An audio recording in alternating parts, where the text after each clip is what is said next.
सभापति महोदय, प्रतिदिन छोटी मोटी झड़पें होती रहती हैं। हमारी फौजें बड़े उत्साह से उनके मुकाबले में खड़ी हैं।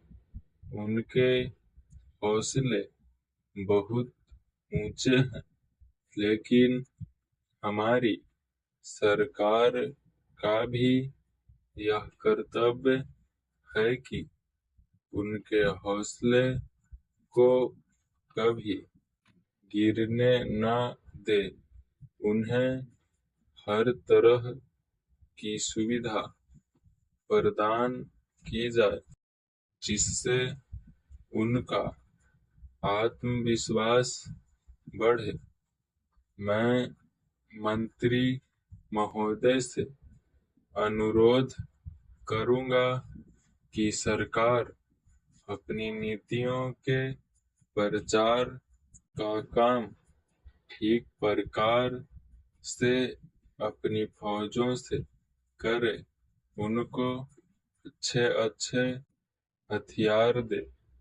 अनुसूचित जातियों और आदिवासी जातियों के आयुक्तों ने जो अपना प्रतिवेदन प्रस्तुत किया है, उस प्रतिवेदन को देखने से यह प्रतीत होता है कि इसको तैयार करने में उन्होंने बहुत परिश्रम से कार्य किया है। इसके लिए मैं उनको और उनके सहयोगियों को धन्यवाद देता हूँ, परंतु साथ ही साथ इस प्रतिवेदन के संबंध में कुछ आवश्यक निवेदन भी करना चाहता हूँ। पहली बात तो यह है कि इस प्रतिवेदन को देखने से ऐसा प्रतीत होता है कि इन कार्यों के लिए जिस धन का उपयोग होता है, वह 3 साधनों से उपलब्ध होता है। केंद्र सरकार द्वारा, राज्य सरकारों द्वारा और कुछ गैर सरकारी संस्थाओं द्वारा। प्रतिवेदन के अनुसार जितना धन इन कार्यों पर व्यय करने के लिए दिया जाता है, उतना धन पूरी तरह से व्यय नहीं हो पाता। मैं यह नहीं कह सकता कि आवश्यकता से अधिक धन दिया जाता है या कार्यकर्ताओं को वह धन प्राप्त ही नहीं होता, जिसके कारण से वह बिना खर्च हुए बच जाता है।